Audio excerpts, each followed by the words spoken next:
খুব সহজে অল্প উপকরণ দিয়ে কিভাবে তোমরা একটি সুস্বাদু সবজি তৈরি করতে পারবে আজ আমি সেটিই দেখাবো। এখানে আমি নিয়েছি পালং শাক।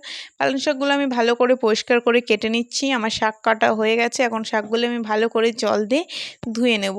সবুজ জিনিস দেখলেই লোভ লাগে, তার জন্য আমি বারবার তোমাদের সামনে শাকের রেসিপি নিয়ে চলে আসি। তারপরে আমি নিয়ে নিয়েছি এখানে জ্যান্ত জ্যান্ত মাছ। মাছগুলো আমি লবণ হলুদ দিয়ে ভালো করে মাখিয়ে আমি গরম তেলে দিয়ে এগুলি ভালো করে ভেজে নেবো চারিদিকে উল্টে পাল্টে। মাছ ভাজা আমার কমপ্লিট হয়ে গেছে। এখন ওই কড়াইতে আমি সামান্য একটু তেল দিয়ে রাঁধুনি আর কুচনো রসুন ফোড়ন দিয়ে দিচ্ছি। তারপরে দিয়ে দেবো আমি কেটে রাখা কাঁচা লঙ্কা এবং আগে থেকে ভেজে রাখা মাছ।